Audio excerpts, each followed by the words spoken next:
Hey, what's up? Hello, everyone. Welcome into Fantasy Filmball, the show where we turn movies into sports and sports into something we don't talk about here. My name is Matt. My name's Dyl. We're finally back in person here together doing another one of these predictions. I feel like it's been a month since our last predictions, but happy to be here. It's been a long time. You've been on the road. Today, we are talking about below-the-line predictions, and we are going to do this a little bit differently than normal. Instead of going through everything in every single category, for every category, we are going to pick one representative movie, and we're going to talk about that. We're going to make our case for and against that movie. So let's kick things off over in the cinematography category, talking about everyone's darling of the 2024 Oscar season, Joker, Folie, Deux. The biggest case I want to make for this in cinematography is we've seen a trailer. You've seen the trailer. It looks beautiful. It looks like a huge step up from the first movie, which I think is very important. Just the last shot of the trailer, how film Twitter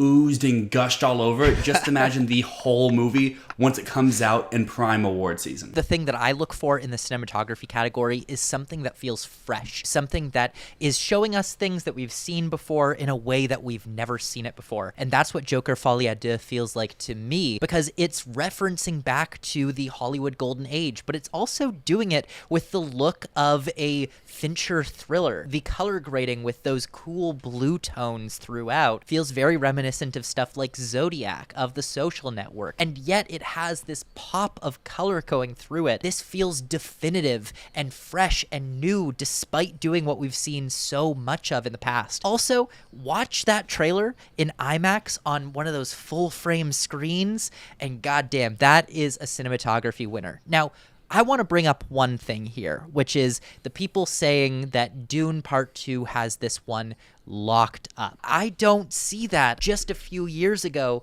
we gave the first Dune the cinematography Oscar, and to me, I don't know if the new one is doing enough new to justify giving it a second Oscar in the same category. What do you think about that, Dylan? I really like the cinematography in Dune Part 2, but it still kind of has that same feel and carryover from the first movie. The first Joker was nominated, it didn't win. This time around, they're doing new things, they're elevating stuff from top to bottom. Now, one wild card in this category, I want to watch out for Conclave. I could see that be a big contender coming up, but right now, to me, this looks like a battle of the sequels, and I'm leaning heavily in the direction of Joker. The biggest thing against Joker right now for me is just the overall reception to this film. Even if Joker isn't in the conversation to win picture, maybe even misses out on a director nomination, I think the cinematography here can stand alone. I also see potential for this to be a tech juggernaut. Could win costume design, could win production design, especially depending on how much they do within those fantasy sequences. And the other thing that I'm really feeling good about for Joker Folie Deux is the editing win, specifically because of the interplay between the real world of Arkham Asylum and the musical numbers throughout. That could be a really interesting reason for them to go for it in the editing category. But speaking of the editing category, let's move over there where our chosen representative is Anora. I'll be honest here, this is mostly my doing, just because I want to talk about this movie. This isn't a big tech player overall. It maybe could get cinematography, but editing feels like a good bet. And the reason for that is this is a category where you have to think first and foremost about what's strong in Best Picture, and then after that about what's strong in actual editing. And this is really strong in editing, but it's just stronger in Best Picture. My real argument for this is that Sean Baker is the editor of this movie. And if you want to award Sean Baker as the director, as the writer, then why not throw him another nomination for editing? And I think that's exactly why Anora is being nominated, but it's not going to win this category. Because if you're going to award Sean Baker, you're going to give him the editing prize, but it's kind of more towards the bottom of the category for me, where, yeah, I'd buy Anora overall from your reaction to it, as well as other people who have seen it, even before it won the Palm, but it is a firm, solid lock nomination. The tie that we often see between sound and editing has broken over the past 2 years with the split caused by The Zone of Interest and by Everything Ever All at Once. This year, we could see it swing back. We could see both go to Dune Part 2, but I do currently think Joker wins editing and Dune wins sound. I think this is going to be another split year. I currently have the split that you're talking about of Dune taking sound with Joker taking editing, but I could see a world where Joker can kind of peek its head over into the sound category. But something that I think a lot of people are going to disagree with is going to be our next category, because to represent best score, I actually have this movie winning. And it's definitely a hope prediction, but I have Challengers winning score just because it's something completely different from the rest of the competition. It's from branch favorites Trent Reznor, Atticus Ross. The biggest hurdles for this movie overall is, what does Amazon MGM do with it? Are they giving it a real push, like something like American Fiction or Women Talking in years past? Do they give it like a fake push, like Saltburn, like Air, where they want it to happen, just no one's taking the bait? Or it's not going to try with this whatsoever? But I do see a path for this to potentially win the Oscar. This has CCA win written all over it, where they just do their own thing. They want to pick the fun score. And I wouldn't be shocked to see one of the big film critic cities, whether that's New York, that's LA, give it just their prize for score. I can definitely see that. To me, this really hinges on one thing, which is, how does the score for Queer sound? Is that going to be clearly the best work by Reznor and Ross this year? Because I think there is a lot of opportunity for Queer's score to be very interesting and unique and different. And Challengers, as great as the score is, it really just is an EDM score. More of what we've come to expect from Reznor and Ross. So are they doing something new, something different with Queer? Or ultimately, I think that Challengers is going to be a bigger contender. While I'm not a huge advocate for Challengers being a big Oscar thing, I think it's a bigger thing than a lot of people are giving it credit for right now. A lot of people are brushing the film off and saying this won't make it outside of film Twitter. The passion is there, and the passion hasn't gone away. And if Amazon MGM's other films sort of fumble, for example, let's say The Nickel Boys isn't as good as we're expecting it to be, then it's obvious that they would put a ton of money behind a film that they know is well received, that they know has grassroots buzz around it. People have been talking about it ever since it premiered, and they haven't stopped talking about it all these months later. That's not just going to go away fully. I'm not going to say this is a big contender overall, but to me, it's totally reasonable to imagine that this might show up in a few categories, and score is one of the easiest ones to put it into. The biggest thing for Challengers is that age-old story of the movie that comes out in Q1, Q2 that hangs around all season long. And the biggest component for why I do believe it in score is, if you look at recent winners, they all have like this earworm that sticks in your head. It's not the entirety of the score. Sometimes it can be something very bold in your face. Sometimes it can be something more reserved. Challengers is definitely bold in your face, but that match point section of the score is something that is very memorable. And if you get in front of voters, very much like All Quiet on the Western Front, can you recall the whole score? No, but you can recall that certain section. All you need is one song to stand up head and shoulders above the rest, and if people click with it, then you have an avenue to win this category. Let's move over to the song category, and this is another one that people are going to shake their heads and wag their fingers at us for, because I want to talk about Mufasa the Lion King. And I specifically want to talk about this because Lin-Manuel Miranda is writing the music. There's a lack of interesting songs this year. I mean, what else is there? There's maybe a song from Joker, which is unconfirmed at this point, maybe a song from Wicked, which is not going to be as good as the other songs and is going to inevitably be forgotten because that's what happens with these musical edition songs. Emilia Perez, nothing in that movie is an Oscar winner. Moana 2, the Bridgerton musical people? I don't believe it for a second. This looks like the easiest year Lin-Manuel Miranda has ever gone up against. The thing that stopped him continually from winning is the competition. Anytime Lin-Manuel Miranda has a song up, it just so happens to be in a year where someone else is doing something so much bigger, so much better. If he can slam out something the level of what he did on Moana 2016 or Encanto, I feel like he's got this locked up. Really, the only one that really puts up a fighting shot would be a song from Joker 2, which obviously at this moment is unconfirmed. But Lin-Manuel will have some amazing singers at his repertoire here for this film. This would obviously be his best chance outside of Moana, but Moana went against La La Land songs. Are you really going to win against La La Land songs? You're not going to win against La La Land songs. Here's another point, though. I did just bring up, Moana 2, the music's being written by the people who made the unofficial Bridgerton musical. Wicked, that song is going to be compared against all the other songs in Wicked. And the thing that could really hurt Lin-Manuel Miranda's music for Mufasa of The Lion King is that it's inevitably going to be held up against the Elton John, Tim Rice songs from the original Lion King. Is it possible to meet the standard of songs like Circle of Life or Hakuna Matata? He has an impossible standard to live up to. So I do think that could hurt him if the songs are anything less iconic. But how did that work out for us with The Little Mermaid? It did not work very well whatsoever. And just look at the last 10 years of winners. There isn't really any rhyme or reason for this. We had Billie Eilish last year and Barbie, which is a big Best Picture contender. The year before that was Not To, which was the film's only nomination. You have Fight From You from Judas, Best Picture Player, Social Justice Song from a big name artist. You have an Elton John song, which was again the only nomination for its film. Then you have Lady Gaga, Best Picture Movie, La La Land song, another James Bond song from Sam Smith, very big artist. And the only real theme I can see here is if you're not in a big name movie that's in Best Picture, you are probably either a social justice song or you're your film's only nomination, which it seems like Lin-Manuel's song from The Lion King could be the film's only nomination, and all the buzz is just centered behind him, and he is the push. Another film that people are kind of skeptical on is the next one that we're talking about for costume design, and that is Steve McQueen's newest Blitz. Since the last time that we talked, we've had some updates with this movie. It's not going to TIFF, it's not going to Telluride, it's not going to Venice. Instead, it is world premiering at the London Film Festival. And Matt, when is the last time a London Film Festival world premiere made the Best Picture lineup? I don't know.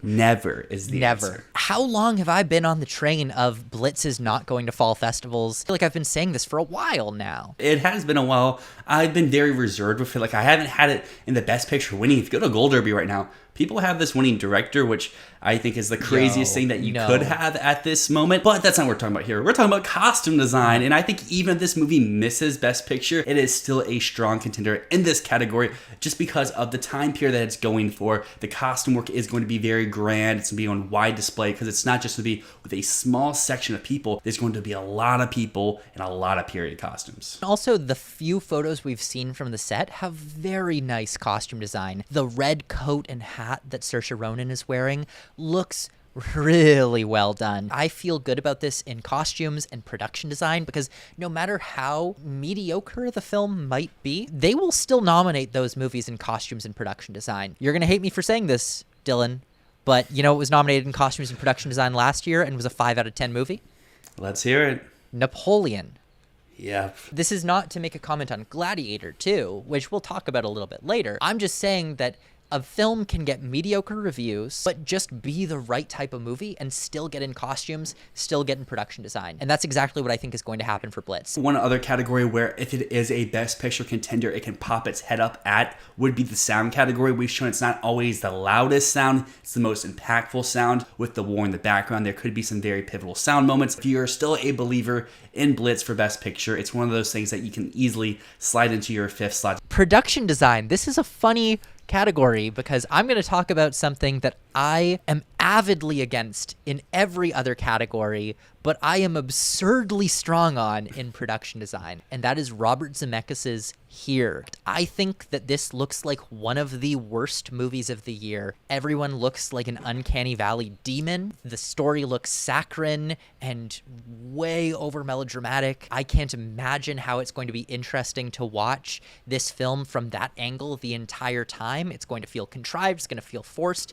I think this movie is going to be terrible. However, this feels like The Father to me, times 1,000. This story is going to be told explicitly through the way that the set pieces can move around, how the decorations can show the passing of time. That is the most production design ever. If this film is even just mediocrely received, not abysmally received, this feels like the most no-brainer production design nomination that I could possibly think of. I think people should just doubt here at your own peril the fact that people aren't even considering this for anything just because, like you, they think it just looks awful across the board. I just think it's crazy because, like you said, even if this movie is mixed reception, I think production design, I think visual effects, and I think even score to an extent could be possible contenders. Think of something like Napoleon last year, where people hated that movie across the board, but it still got those nominations for those categories that it did exceptionally well. Like you said, it is a gimmick, but gimmicks do get nominations at the Oscars at the end of the day, if they are received well. What I think this hinges on is the financials of it. If this film absolutely bombs, no one goes to see it, it's Horizon all over again, then it's not getting a nomination anywhere. But if this does moderately well in theaters, it'll still, I think, get a nomination in this category. Although I'm going to keep doubting it as a movie. You cannot convince me this is going to be good. It looks fun to me. Does it look good? That's another question, but it looks fun. We're going to talk about makeup and hair next, and I chose Nosferatu as the nominee to talk about here, but I personally don't have this as a nominee in the category. I know you're very confident in Nosferatu overall, but we're on polar opposite sides here. I don't think this is anywhere near most categories. I've got this, in fact, in the mid-20s for Best Picture, but you're feeling very strong on this. So how do you feel about the chances in the makeup category? Nosferatu is a movie overall I am pretty confident in. However, the makeup department is something that I could see go either way. Let's look on the positive side. Bill Skarsgård, he's going to completely transform inside this role. I love how the trailer does not show what he looks like. I hope no trailer, I hope no poster shows that. I hope that's something that we see for the first time in the cinema. And then, as we see from the trailer, the facial hair, the actual hair, and the makeup on all the actors is very time period. It's just transporting back in the day. And that can also go hand in hand with costumes and production design as well. And then I think if Nosferatu clicks across the board as a Best Picture player, this is a category you can kind of slide it into. However, we all know the Academy's reception to horror. They'll shortlist it any day of the week, but an actual nomination, you need to be from a branch favorite. No one here is necessarily an Academy darling, so it's not like the Last Voyage of the Demeter last year where that crew had Academy favorites on it. That's how it made its way to the shortlist. The work on Dafoe, on Lily Rose Depp, it's cool. It's not transformative, and really it's all hinging on Bill Skarsgård at the end of the day. And I think what's going to make Nosferatu special is withholding the creature. If you have him on force the whole film, then I guess the eeriness and I guess the suspense that you could build from that isn't going to be on full display. So how often are you really going to be showing off your makeup and hairstyling? So currently, it's something I have in that like 4 to 6 range where like I kind of teeter each and every day with if I should have it in, if I should have it out. I'm not big on this film overall. The trailer didn't really inspire a lot of hope for me that this is going to be something that appeals to Academy sensibilities. It doesn't look any different from The Northman. So there's nothing to me that says this is his most accessible film yet. I do, however, think that there's a possibility we do get horror nominees this year. Beetlejuice, which is not a horror movie, but it's a lot of ghost makeup. It's a lot of ghouls and skeletons, not to mention the possibility of The Substance, which would be the coolest nomination ever. I'm not going to pretend it's likely, but oh my god, The Substance would be the best nomination in this category. It's an interesting thing. It doesn't look like we have a biopic that we can nominate. When's the last time we didn't have a biopic nominated for Best Makeup and Hair? Well, I mean, I personally have Maria in my lineup from Paula Rain, but that's... Why?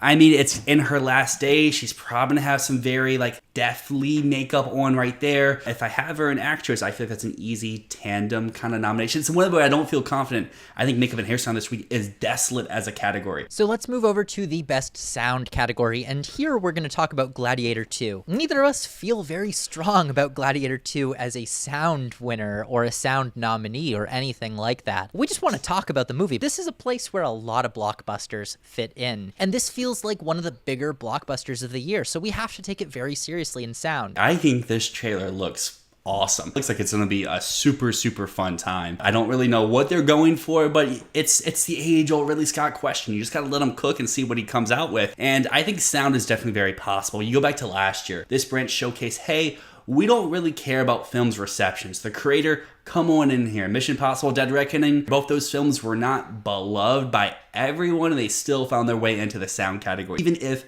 Gladiator 2 is just a massive fall-on-its-face flop like Napoleon last year, I think sound is one of those categories like with Napoleon where you can kind of just find your way into specific ones that you're just very, very good at. I'm here to be the grumpy grump again, as I often seem to be. I don't think this looks very good. Now, granted, I am biased. I think the first Gladiator is one of the most overrated Best Picture winners winners of all time. I do not understand the love that people have for that movie. It has like an 8.5 on IMDb. That's ridiculous to me. That's ridiculous. That is a solid 7 out of 10 movie. It is a fine time. And to me, this looks exactly the same. This just looks like an unexceptional swords and sandals movie. You could tell me that this was the 2016 remake of Ben-Hur, and I'd believe you. You're gonna love this movie, and I'm gonna be sitting on the side just being a grump, man. I feel so bad that I'm such a grump lately. Anyways, though, you made the point so perfectly when you compared Gladiator II in sound to The Creator and Mission Impossible. It's a blockbuster, and even if it's not huge, it still feels like a really good bet for this category. But let's move on to this final category here, which is Best Visual Effects. We got to choose our representative as Dune Part 2. Now, really, Dune could have been the representative of almost any category here. This is such a no-brainer. Dune is walking away with the award once again. Personally, I think uncontested. Would you agree with that? I would agree. I think in another year, there might be a chance for Apes to pull off the upset, but because this is the first installment of this new trilogy and Dune is so beloved, it's not this time around. Isn't that the story of Apes? It could have been in another year, but not this one. It always goes against a juggernaut, and eventually they'll go against like a weak year. But that's the thing, is I don't think there is any year where the Apes movies would actually win. I think no matter what year they release in, they would always be second to something else. I think they would have won last year, because I think they would have swept the season, not allowing Godzilla to kind of come at the last minute. Now, here's my controversial take. I did not like the Kingdom of the Planet of the Apes visual effects. I thought it was the weakest of the entire series. It's not as strong as War or Rise. I mean, War or Dawn. Rise, I can kind of say it's about one par, maybe a little bit better, but also Rise came Rise out just doesn't have much to work 15 with. years ago as well. Most of the Apes movies would have won against Hugo, but not that one just because there's not enough going on. Anyways, though, we're talking about Dune Part 2 here. This is not Kingdom of the Planet of the Apes, and Dune is gonna sweep. It's gonna sweep, and instead of talking too much about a category that we know is a foregone conclusion and that Dune is just going to pick up everything in, what else do we think Dune can win? Because personally, I think makeup, I think sound, and I think visual effects. I think this is downgrading from, 6 wins for the first one to 3 for the second. I have it downgrading to 4, with it being visual effects, sound, makeup and hairstyling, and costume design. I mean, the original one really should have only won 5. It won editing kind of by default at the end of the day, and I know that's like an asterisk sort of thing, but like it won no precursors, and it's just weird that Dune won editing without a single precursor. Like we talked about with Joker early on, if you win a category one time, it's really hard to repeat that the next time around, unless it's either a no-brainer like visual effects, or you're completely doing everything completely different this time around. Production design, costume design, cinematography, score, editing, it's not doing enough different for me to imagine that it's going to win those categories. I definitely see the angle for some of those. The reason why I have it for costume design is I think it is introducing a lot of new costumes. And my big other issue for costume design is just what movie is competing on that type of level. You could say Joker, you could say Gladiator, but both of those I think are just using the costumes from the previous time around and just doing them a little bit different. While here with Dune Part 2, it's introducing new costumes, especially with the Harkonnen and the Bene Gesserit. This has been a really interesting video because despite the fact that we set off by saying we're going to try to stick to one movie per category, we kind of bounced around a lot. So hopefully this has given you more of a broad picture of what we're thinking of in every category. There's so many options to talk about. We would love to hear all of your predictions in these categories down below. Even consider joining our Discord server where we talk about Oscars almost every day, all year round. But until next time, my name's Dyl. And my name's Matt, and this has been Fantasy Filmball.